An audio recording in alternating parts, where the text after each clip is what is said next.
The Wuthering Waves 2.0 update has been great so far. We had a fantastic story and we got to meet some of the new characters tied to the region. And in this video, we're going to be talking about Carlotta, so if you've been looking for a build guide, I got you. Not only is she one of the strongest characters in the game right now, she's going to change up how gun characters are going to be used in the future. I'm going to be covering exactly how her kit works so you can understand it, on top of what weapons to use on her, best echo sets, your team options, and damage rotation. Let's not waste any time and dive right into it. As a general overview, if you are debating on pulling for her, her strengths do include having some of the highest DPS in the game right now. If you're someone who missed out on Jinshi and Camellia, she is going to be your best DPS option right now. Number 2, she has a dedicated 5-star support character being Zeja, who you can also pull for alongside Carlotta. She is having her rerun right now. But the reason Zeja is so good is because her Ultra skill provides a GLACIO and a Resonance scale damage bump, which Carlotta's kit can take full advantage of. And number 3, the new Frosty Resolve Echo set is perfect for her.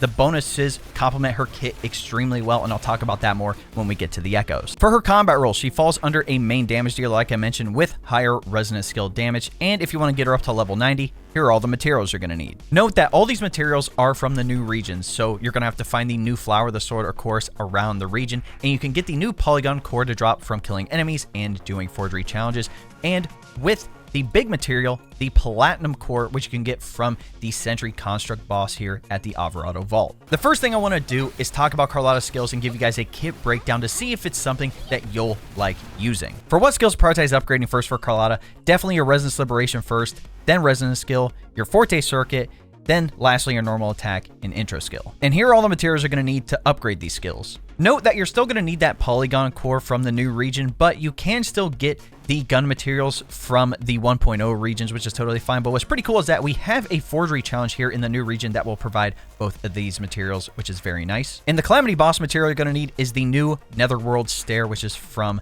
the Calamity boss in the Arena Sita region. Again, you can only farm this 3 times a week, so if you want to upgrade Carlotta as quickly as possible, I would recommend using all of your attempts on her. Now, there are 3 things with Carlotta's kit that separate her from our previous gun characters. Number 1, her heavy attack is not an aim down sight attack. It's actually its own attack and is tied to her Forte circuit. Number 2, she has a different mid-air attack where she drops down and does a kick instead of staying in the air while shooting the guns, which I find a lot better, so I'm not stuck in the air and get hit by an enemy. And number 3, which is the big thing that makes her unique, is that she is one of the only characters that can actually parry targets with pretty much all of her skills. Even her enhanced basic attack can parry them, the Resonance skill, the Forte circuit, the Resonance Liberation, and if you time up the intro skill correctly, you can parry enemies super easily. That's the one thing that I really like about her kit that I find that the other 4-star characters were lacking, is that there really wasn't a good way to parry. I had to dodge a lot of the times, but with her kit, I feel like I can be a lot more aggressive. The first thing you need to understand about Carlotta's kit is how to create moldable crystals and how to consume them to charge up her Forte. You can hold up to 6 of these moldable crystals, and there's multiple ways to spawn them. You create 3 of them every time you use your basic attack twice, the heavy attack, the mid-air attack, your intro skill, your initial Resonance skill, and when you perform a successful dodge. There are multiple ways to consume these crystals. The first way is whenever you have any moldable crystals. You can use your basic attack, which turns into Necessary Measures, which is an enhanced version where you use the ice muskets. You can chain up to 3 attacks, all dealing GLACIO damage, and every time you use an attack, it will consume 1 moldable crystal. The next way is performing a dodge counter, so whenever you dodge, you will gain those 3 crystals like I mentioned, but when you attack right afterwards, you will consume 1 crystal. The last and most efficient way is using the follow-up to the Resonance skill, Art of Violence. Like I mentioned, whenever you initially use the Resonance skill, you will create 3 moldable crystals, you'll deal GLACIO damage, and inflict dispersion on the target. Now, dispersion essentially just immobilizes the target for 1.5 seconds. It pretty much time stops them, which is very cool. But after you use the Resonance skill, you'll notice that the icon changes and it has a blue ring around it. That means you have Chromatic Splendor available. The reason Chromatic Splendor is so important is because when you use the skill, it consumes all crystals and deals GLACIO damage. So for example, if you use your basic attack twice, your heavy attack, or your mid-air attack to get the initial 3 crystals, use the first Resonance skill to give yourself 6 crystals, and then follow up with Chromatic Splendor, you will actually consume all 6 crystals at once. And that leads into her Forte, which is substance. Each time you consume one moldable crystal, it gives you 10 points of substance, and she can hold up to 120 points. Every time you use basic attack necessary measures to consume one crystal, it'll give you 10 points. Whenever you use a dodge counter, it'll consume one crystal, giving you 10 points as well. Every crystal consumed when using the resonant skill Chromatic Splendor will give you 10 points. So like I said, if you do 6 crystals at once, it'll give you 60 points and fill up that bar halfway. Whenever you use your intro skill, you'll gain 30 points as well. And again, it's called Wintertime Aria. You'll switch to Carlotta, put her on the field, and like I said, if you can time this intro skill up correctly, you can parry targets with this skill. It is very strong. Now that you've consumed all those moldable crystals and your substance is full, now we can talk about the Forte Circuit lethal repertoire. There are a couple different things that happen here. The first thing is that if you notice on the Forte bar, she has a crystal in the middle, and if that crystal is glowing red, that means you have tinted crystal. So if your substance is full and you have that crystal activated, you can hold your heavy attack to perform Imminent Oblivion, which consumes all substance and it deals GLACIO damage considered resonant skill damage, and also cools down your resonant skill Art of Violence by 6 seconds. It's a very high damage attack. Plus, it provides its own time stop feature similar to the resonant skill, which is very cool. Once you use the skill, the tinted crystal will go on cooldown for 22 seconds. So if you continue building up the substance bar and it gets full and you want to use the Forte heavy attack and the crystal is blue, you'll perform heavy attack containment tactics. This is pretty much like her regular heavy attack. You'll deal some extra GLACIO damage and give yourself the resonant skill cooldown, but it doesn't deal as much damage as it would if you had the tinted crystal activated. So you definitely want to use your Forte circuit when the crystal is red to deal the most damage. The other thing is that when your substance is full, you'll enter what's called the final bow state, which increases the damage multiplier of your resonance liberation by 80%. And as you can see, there are multiple different attacks. Don't worry, I'm going to cover each and every one of those. Now note, once Carlotta switched off the field or when your resonance liberation ends, you will lose out on this damage multiplier and you have to build up the substance again. But the main thing is that you want to use your Forte circuit and lead that right into the resonance liberation. Now the cool thing here is that her resonance liberation has multiple attacks and they're all so freaking strong. Once you press your resonance liberation, that's considered Era of New Wave. This is the first hit. You'll deal GLACIO damage to all targets in an area, which is considered resonant skill damage. You'll inflict Deconstruction on targets that are hit, and then you'll activate what's called Twilight Tango. Deconstruction is literally free damage. So whenever you deal damage to targets that are inflicted by the debuff, it ignores 18% of their defense, which is insane. And you can tell what targets have Deconstruction on them. It essentially has the red and blue crystal triangle on that target. It's very easy to tell which ones have it and which ones don't. And as a side note, her second inherent skill, Ars Gratia Artis, her intro skill, that resonant skill Chromatic Splendor, her resonance liberation hits, and her heavy attack Imminent Oblivion all inflict Deconstruction. So all the big hitting skills basically give you that free debuff. In any event, moving on to how Twilight Tango works. Essentially, after your initial resonance liberation hit, your normal attack and resonance liberation are replaced with Death Knell, which essentially launches her main musket and 4 other muskets around her at the target, and each one grants 1 meta vector. If you look at her Forte bar, it has changed. So now there's 4 separate sections, so those are the 4 meta vectors, which means you can perform up to 4 of these Death Knell attacks. Now note, Death Knell is considered resonant skill damage, and since it has multiple different hits, it's very easy to parry targets with this as long as you time it up correctly. And once you use all 4 shots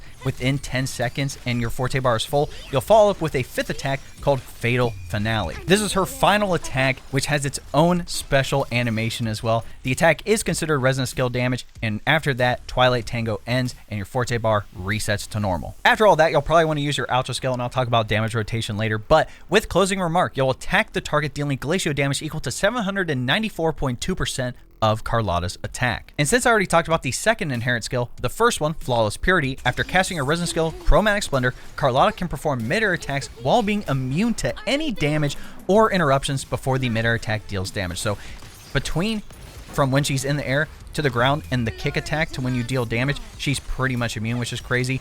And when Carlotta is on the team, the active Resonator's flight stamina cost is reduced by 20%. So if you want a little more flight time with the new utility, that'll help too. For her left and right column bonuses, she gets a crit rate percentage bump on top of an attack percentage bump.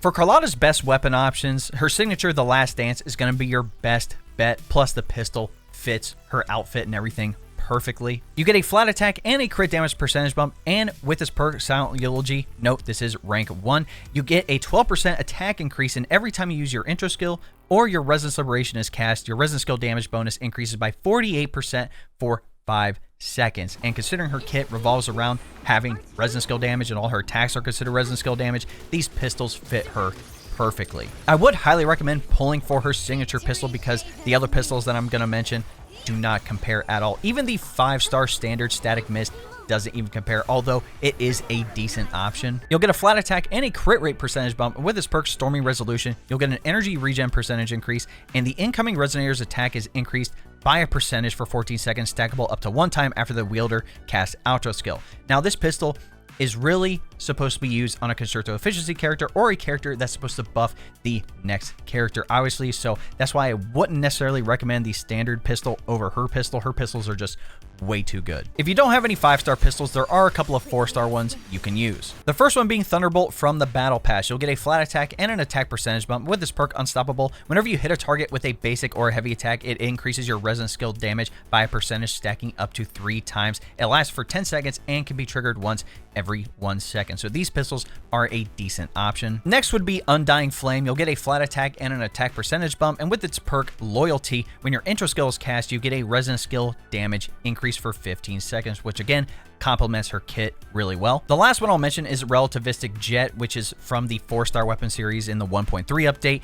You'll get a flat attack and an attack percentage bump, and with this perk, Intergalactic Gaze, whenever you cast your resonance skill, it gives you resonance energy and an attack percentage increase for 16 seconds, so this one isn't terrible. For Carlotta's best echo sets, you have 2 options, the first and the best one being the new 5-piece Frosty Resolve set. Not only at 2 pieces you get a resin skill damage bump of 12%, but at 5 pieces, when you cast your resin skill, it gives you a 22.5% GLACIO damage bonus for 15 seconds, and when casting a resin liberation, it increases your resin skill damage by 18%, lasting up to 5 seconds, and it can stack up to 2 times. At your 4-cost echo, you're going to want the new Sentry Construct with either crit rate or crit damage as the main stat. Now, this echo is unique to where it has a charged version of its initial attack, so if you use the echo skill normally, it'll come in and swipe at the target, but each time you use your Resonance Liberation, it charges what's called Strike Capacitor. Once Strike Capacitor is charged, you'll see it on the Echo. It has a blue glowing ring around it, so when you use the skill, he'll fly up in the air, and when he lands, he'll deal that GLACIO damage again, but he'll also freeze targets, which is nice. Plus, whenever the Resonator has this Echo equipped in their main slot, they gain a 12% GLACIO damage and Resonance skill damage bonus, which again complements Carlotta's kit perfectly. For your 2 3-cost echoes, you're either going to want GLACIO damage or attack percentage bonus as the main stat, and for your 2 1-cost, you're looking for attack percentage. The second echo set you can use is 5-piece Freezing Frost. This is a decent option if you don't have a good Frosty Resolve set yet. I know for myself, I used mine before I got my decent Frosty Resolve set, and I even took this into Tower of Adversity before it got reset, and I made 2 videos on my day 1 build on that, and she's still very strong with the set, but obviously Frosty Resolve is still the better option. At 2 pieces, you get a GLACIO damage bump of 10%, and you get another 10% bump after releasing your basic or heavy attack, and this can stack up to 3 times, lasting 15 seconds. At your 4-cost echo, you're going to want the Lampy Lumen Myriad with either crit rate or crit damage as the main stat. This echo does 3 slam attacks that deal GLACIO damage and freeze targets, and with each hit, you gain a 4% bump in GLACIO and Resin Skull damage, which means after 3 attacks, you can have that 12% bump. For your echo substats, you're definitely looking for crit rate and crit damage, Resin Skill damage, and attack percentage, then lastly, flat attack, and maybe a little bit of energy regen. For Carlotta's best team options, the premium team of her with Zezha and Shorekeeper is actually so busted. Not only does Zezha have great movement tech, she has a coordinated attack that she can perform. She also gives that GLACIO and Resin Skill damage on outro, and then obviously with Shorekeeper, we can get the healing and the crit rate and crit damage percentage bumps as well. If you're a free-to-play player, pairing her up with a character like Yang Yang and Baizha as your healer is not a bad option. Yang Yang not only having decent crowd control, pulling in targets to one location, but with her outro, she will regenerate Carlotta's Resist Liberation, which can be good, and then obviously Baizha as your healer. Some other characters you can look into using both Lumi and Tao Chi as your sub DPS are decent because they both provide a Resin Skill damage bump on their outro. I personally go Lumi over Tao Chi, and if you got Verena as your free 5-star character from either the box during 1.0, or if you're going to get her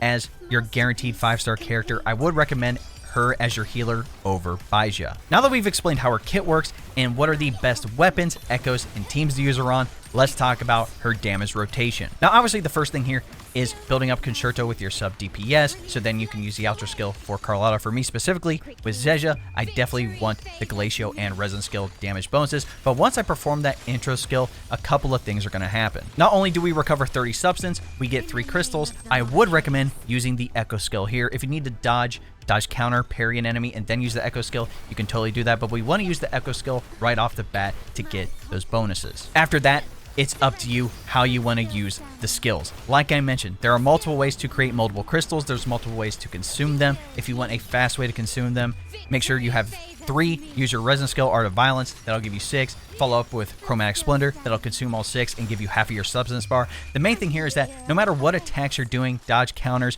whatever you want, we want to fill up the substance Forte. Once it's full and the tinted crystal is red, use that heavy attack, Imminent Oblivion, and then follow up with the Resin's Liberation right after, so you can take advantage of the final bow damage multiplier. After that, all you gotta do is blast away. Use all 4 death knells, use your fatal finale, put in that great damage, and then afterwards, your Concerto should be close to filling up, and then you can switch back to your other characters. Now, the last thing I want to talk about is her Resonance Chain. Is it worth getting multiple copies of Carlotta? In my opinion, yes. Let's talk about it. I was lucky enough to get S1, which is Beauty blazes brightest before it fades. When Carlotta deals damage to targets inflicted with Deconstruction, the crit rate of this instance of damage is increased by 12.5%. So, considering once we have that second inherent skill unlocked, pretty much every attack we do is going to apply Deconstruction, which means you can focus less on crit rate and more on crit damage for your echoes, which is nice.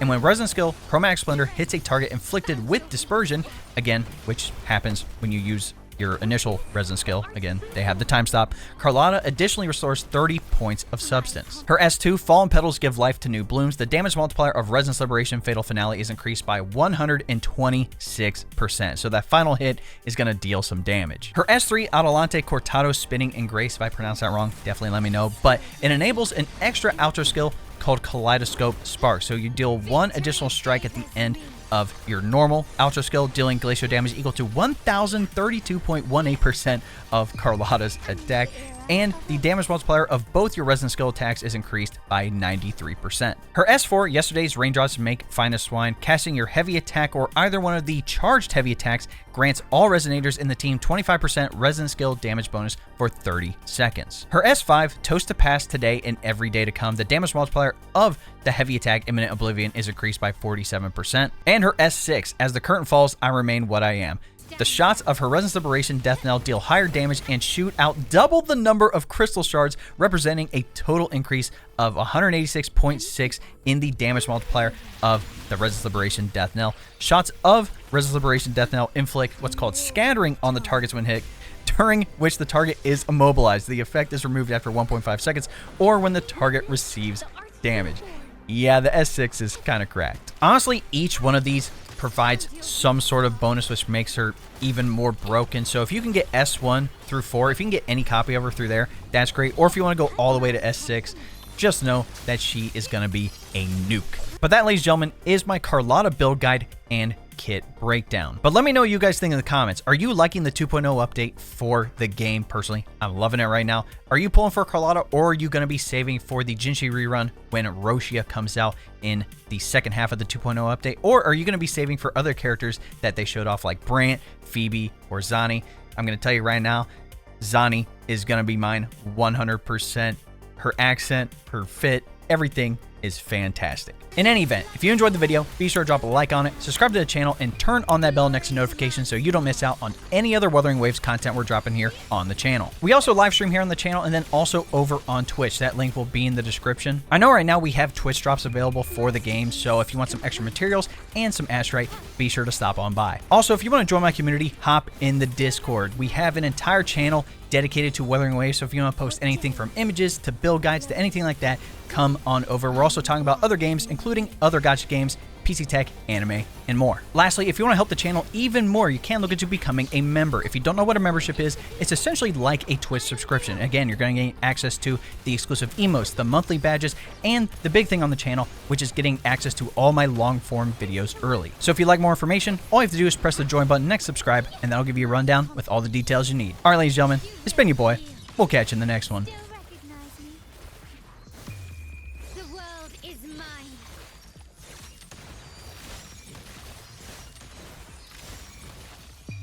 A new era awaits.